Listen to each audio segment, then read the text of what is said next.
Hello दोस्तों, BPSC online academy में आप लोग का बहुत बहुत स्वागत है। बीपीएससी की तैयारी करें नए तरीके से। बीपीएससी का जो टेस्ट सीरीज हम लेके आ रहे थे 67 बीपीएससी के लिए जो री एग्ज़ाम होने वाला है, उसका ये दूसरा वीडियो है। इस वीडियो के माध्यम से हम 51 क्वेश्चन का विश्लेषण 15 मिनट में देने का कोशिश करेंगे। ये पूर्णतः बीपीएससी पैटर्न पर आधारित है। मार्केट में जितने भी टेस्ट सीरीज अवेलेबल है उसमें से टॉप मोस्ट 51 क्वेश्चन को हमने लेके ये टेस्ट सीरीज बनाया है। तो चलिए बिना टाइम गंवाए स्टार्ट करते हैं। पहला क्वेश्चन है 1937 के चुनाव के बाद निम्नलिखित में से किस प्रांतीय समूह में कांग्रेस की सरकार नहीं बनी थी। तो ये पंजाब, सिंध और बंगाल में कांग्रेस की सरकार नहीं बनी थी, यहाँ बहुमत नहीं मिला था। 11 प्रांत में से 5 प्रांत में कांग्रेस को पूर्ण बहुमत मिला था। वो 5 प्रांत है मद्रास, दूसरा है बिहार, तीसरा मध्य प्रदेश, मध्य प्रदेश नहीं, मध्य प्रांत, तीसरा संयुक्त प्रांत और पाँचवा है उड़ीसा। ठीक है, तो ये याद रखिएगा, मद्रास, बिहार, मध्य प्रांत, संयुक्त प्रांत, उड़ीसा, ये पांचों में पूर्ण बहुमत मिला था कांग्रेस को। अगला क्वेश्चन है निम्नलिखित नेताओं में से किसने भारत छोड़ो आंदोलन के दौरान जेल से फरार होकर भूमिगत गतिविधियों का संगठन किया था। तो ये थे जयप्रकाश नारायण। सही आंसर क्या हो जाएगा? जयप्रकाश नारायण। ये भूमिगत गतिविधि जिसका नाम है आज़ाद दस्ता के नाम से भी जानते हैं, और ये आज़ाद दस्ता के नाम से जानते हैं। ये नेपाल के तराई रीजन में संगठित किया गया था ब्रिटिश राज के खिलाफ।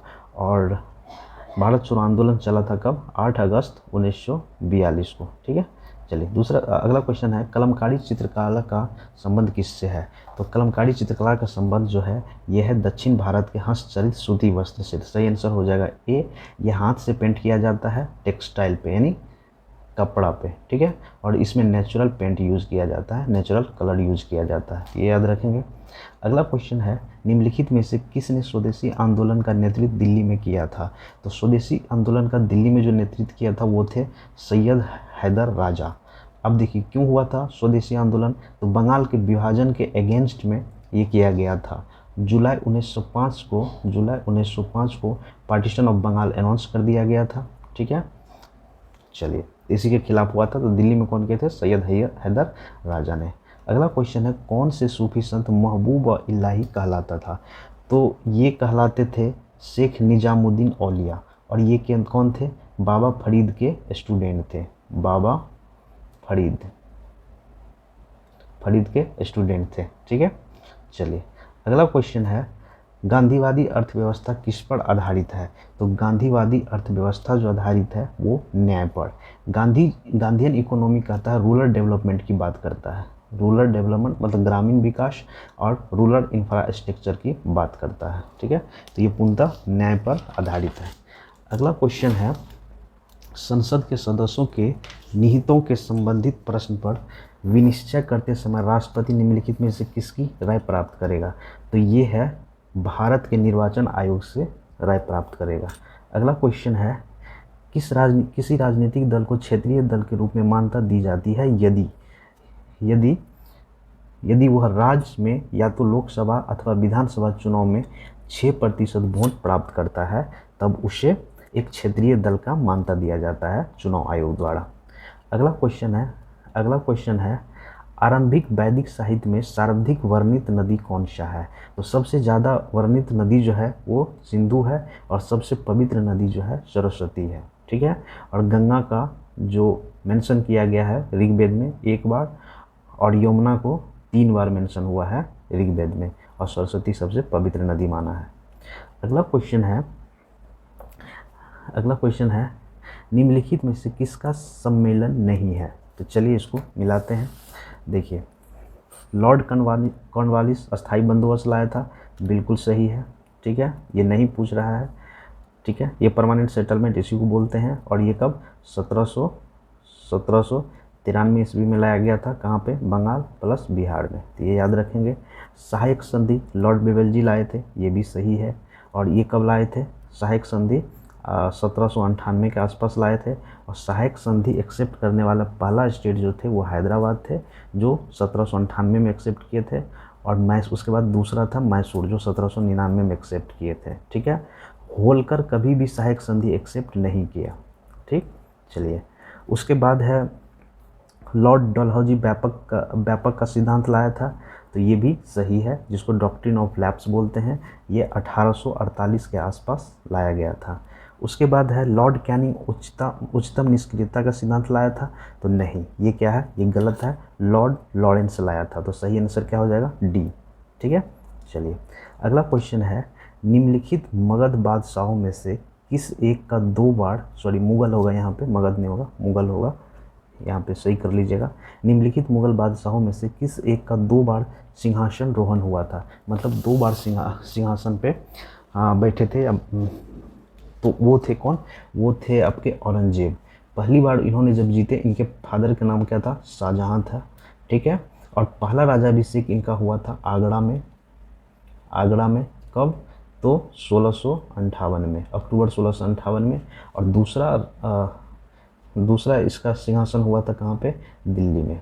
तो ये याद रखेंगे। तो 2 बार किसका हुआ था, औरंगजेब का। ठीक है, और इसके बारे में जानकारी ले लीजिए। औरंगजेब को आलमगीर की उपाधि धारण किया था इन्होंने। ठीक है, 1663 में इन्होंने तीर्थ यात्रा पर टैक्स लगाया। ठीक है, उसके बाद सती प्रथा का भी विरोध किया इन्होंने। और 1679 में इन्होंने जजिया कर लगाया, जो हिंदू पे इम्पोज किया गया था। ठीक है, हिंदू पे जो इम्पोज किया गया था उसको जजिया कर कहते हैं। ठीक है, अकबर ने क्या किया था, जजिया कर को हटा दिया गया अकबर के द्वारा। अगला क्वेश्चन है, भारत में पश्चिमी तट के उत्तरी भाग को क्या कहा जाता है। तो भारत में पश्चिमी तट को, उत्तरी भाग को कहा जाता है कोंकण तट। और ये कहाँ पे, गोवा के आसपास और महाराष्ट्र के आसपास के जगहों को कहा जाता है कोंकण तट कहा जाता है। अगला क्वेश्चन है, सरकार द्वारा लगाए गए अवरोध या प्रतिबंध को हटाना क्या कहलाता है। तो ये कहलाता है उदारीकरण। ठीक है, जो LPG, ये LPG मॉडल कौन लाए थे, लिबरलाइजेशन, प्राइवेटाइजेशन और ग्लोबलाइजेशन, वैश्वीकरण, निजीकरण और उदारीकरण, ये लाए थे मनमोहन सिंह साहब। ठीक है, और पूरा मॉडल किसने लाया था, तो पूरा मॉडल लाए थे डॉक्टर APJ अब्दुल कलाम द्वारा लाया गया था। अगला क्वेश्चन है, भारतीय संघ के सह राज्य के रूप में प्रथम प्रवेश पाने वाला राज्य कौन है। तो ये है सिक्किम। सिक्किम को भारतीय स्टेट, एक राज्य का दर्जा दिया गया है 36th अमेंडमेंट एक्ट, जो कि 1974-75 में पारित हुआ था। और ये 22वां स्टेट बना था इंडिया का, याद रखेंगे सिक्किम। अगला क्वेश्चन है, जब कुल उत्पादन स्थिर होता है तो सीमांत उत्पादन क्या होता है। तो ये क्या हो जाएगा, शून्य। जब कुल उत्पादन स्थिर होता है तो सीमांत उत्पादन क्या हो जाएगा, शून्य हो जाएगा। अगला क्वेश्चन है, नीचे दिए गए सूची को सही सुमेलित कीजिए। तो 16 नंबर क्वेश्चन है। तो देखिए, अष्टमुदी कहाँ पे है, अष्टमुदी, तो अष्टमुदी है आपके तमिलनाडु में। ठीक है, सॉरी केरल में। ठीक, तो ए का हो गया 2, तो ए का 2 कहाँ पे है, बी में। चलिए मिला लीजिए, अष्टमुदी कहाँ पे, केरल में। पुलिकट कहाँ पे है, तमिलनाडु और आंध्र प्रदेश के बॉर्डर पे है। रूपकुंड कहाँ पे है, रूपकुंड है उत्तराखंड में। और सूरजकुंड कहाँ पे, हरियाणा में। तो सही उत्तर क्या हो जाएगा, 2। याद रखेंगे, अष्टमुदी केरल में, पुलिकेट तमिलनाडु और आंध्र प्रदेश के बॉर्डर पे है। रूपकुंड है उत्तराखंड में, सूरजकुंड है तमिलनाडु में। अगला क्वेश्चन है, राजकोषीय नीति का संबंध है। तो राजकोषीय नीति का सीधा संबंध है सरकार के आय और व्यय से। ठीक है, चलिए अगला क्वेश्चन है, मालथूसियन सिद्धांत निम्नलिखित में किससे संबंधित है। तो मालथूसियन सिद्धांत से संबंधित है, ये जनसंख्या से संबंधित है। अगला क्वेश्चन है 19 नंबर, निम्नलिखित शासकों में से किस एक के समय में उपनिषदों को फारसी में रूपांतरित किया गया था। तो ये थे शाहजहां के टाइम में हुआ था, उपनिषद का फारसी में ट्रांसलेट किया गया था। और उसका शीर्षक था सर-ए-अकबर, सिर-अ-अकबर के नाम से हुआ था। ठीक है, और फारसी में किया गया था दारा सिखों द्वारा, ये याद रखेंगे, दारा सिखों द्वारा किया गया था। चलिए उसके बाद है 20 नंबर क्वेश्चन। 20 नंबर में है, सन 1857 के विद्रोह के समय बरेली से विद्रोह का नेतृत्व किसने किया था। तो बरेली से विद्रोह का नेतृत्व किया था खान बहादुर खान ने। ठीक, चलिए अगला है 21 नंबर क्वेश्चन, मोतीलाल नेहरू एवं CR दास द्वारा 1923 ईस्वी में गठित पार्टी का क्या नाम था। ठीक है, तो इसका नाम था स्वराज पार्टी। ठीक, चलिए 22 नंबर क्वेश्चन है, national academy of agriculture research management कहाँ पर स्थित है। तो ये स्थित है हैदराबाद में। अगला क्वेश्चन है, भारत में प्रथम मकबरा जो शुद्ध इस्लामिक शैली में निर्मित हुआ था तो वो था कौन? बलबन का मकबरा, और ये दिल्ली सल्तनत के राजा थे। 24 नंबर क्वेश्चन है, बंग भंग विरोधी आंदोलन का प्रारंभ किस तिथि से हुआ? तो 24 नंबर क्वेश्चन जो है, तो इसका जो 7 अगस्त से स्टार्ट किया गया था, 20 जुलाई यहाँ पे दिया गया हुआ, 20 जुलाई को क्या हुआ था? घोषणा हुआ था कि बंगाल का विभाजन हो जाएगा। 7 अगस्त को क्या हुआ था? बंगाल विभाजन का विरोध किया गया था, और 16 अक्टूबर 1905 को बंगाल विभाजन जो हुआ था इफेक्ट में आ गया था। तो ये याद रखेंगे, 7 जुलाई को हुआ था बंग भंग आंदोलन का स्टार्ट, 20 जुलाई को घोषणा हुआ था कि बंगाल विभाजन होगा, 16 अक्टूबर 1905 को इफेक्ट हुआ था बंगाल विभाजन। तो इस क्वेश्चन का सही उत्तर बी हो जाएगा। 25 नंबर क्वेश्चन है, आनंद मठ उपन्यास की कथा वस्तु आधारित है, तो ये आधारित है सन्यासी विद्रोह पर। नेक्स्ट क्वेश्चन है, निम्नलिखित में से किसकी उपस्थिति के कारण पीतल का रंग हवा में फीका पड़ जाता है? तो ये है हाइड्रोजन सल्फाइड के चलते क्या हो जाता है? पीतल का रंग हल्का सा फीका हो जाता है। 27 नंबर क्वेश्चन है, बिहार का सर्वाधिक आर्द्रता वाला स्थान कौन सा है? तो बिहार में सबसे ज़्यादा आर्द्रता जो है वो भागलपुर में है। अगला क्वेश्चन है, कोई विधि धन विधि है या नहीं, कौन निर्णय करता है? तो कोई विधि धन विधि है नहीं, ये कौन करेगा? तो ये करेगा लोकसभा के अध्यक्ष के द्वारा, ठीक है। और आर्टिकल 110 जो है मनी बिल का डेफिनेशन है आर्टिकल 110 में। 29 नंबर क्वेश्चन है, श्रीहरिकोटा निम्नलिखित में से किस झील के निकट है? तो श्रीहरिकोटा जो है वो पुलिकट झील के निकट है।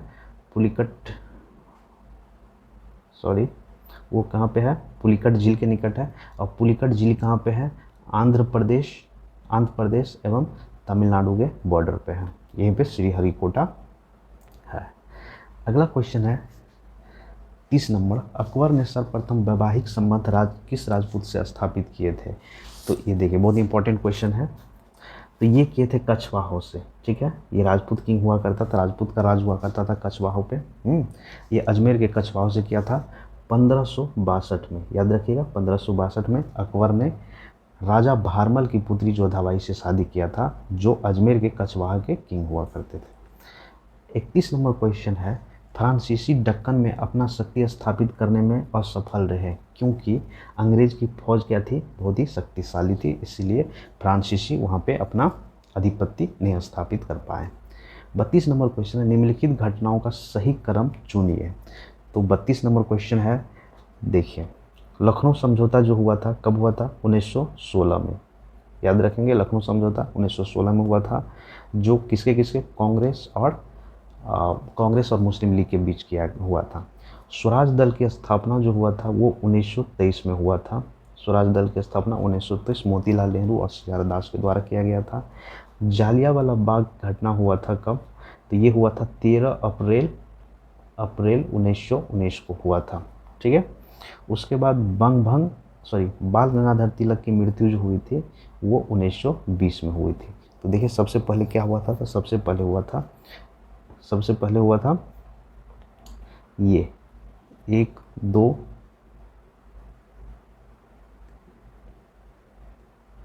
तो ये देखिए ये आ जाएगा आपका 1 3 कहाँ पे है?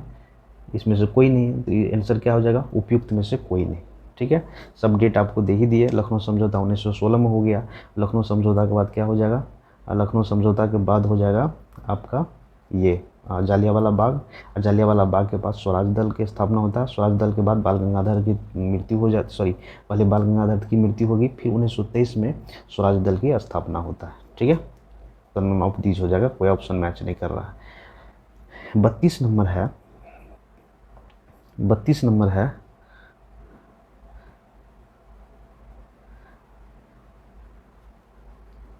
33 नंबर है, औद्योगिक मलबे में सर्वाधिक रासायनिक प्रदूषण होता है, तो किसके? चमड़ा के उद्योग से, तो ये याद रखेंगे।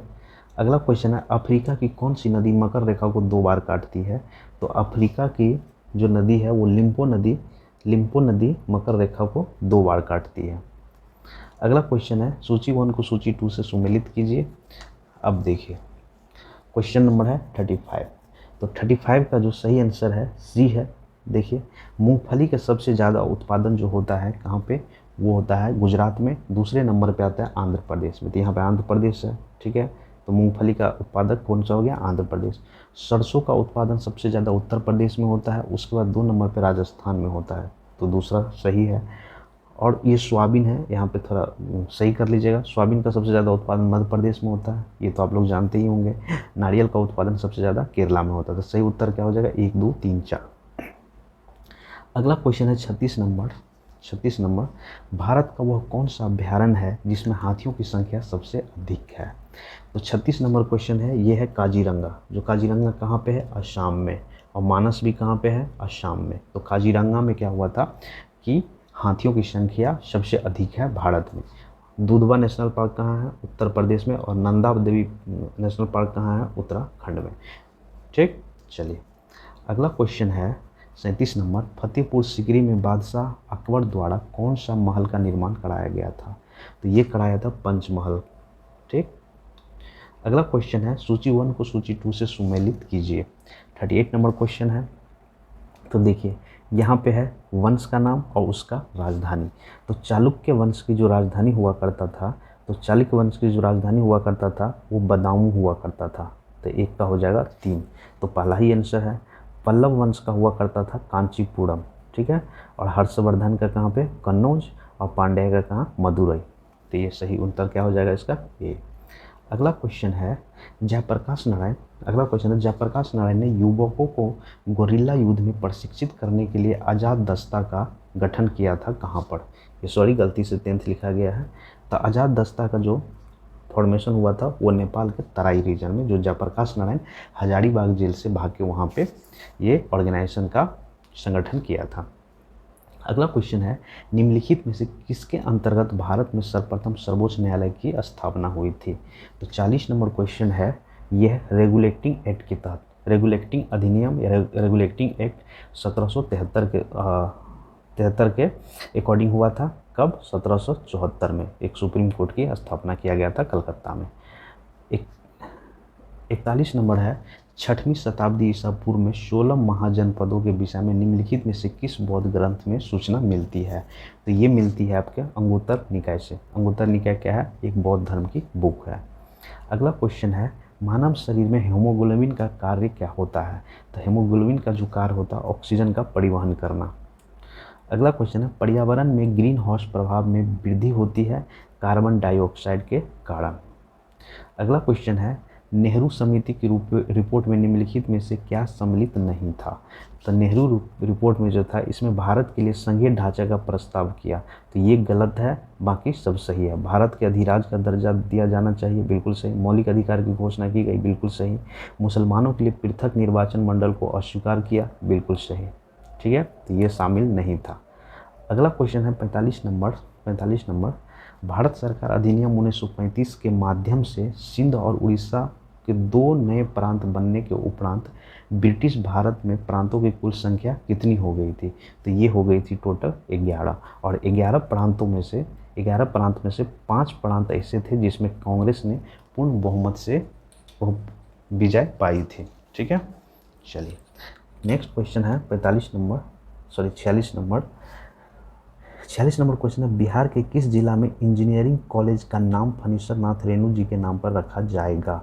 तो ये है अररिया का।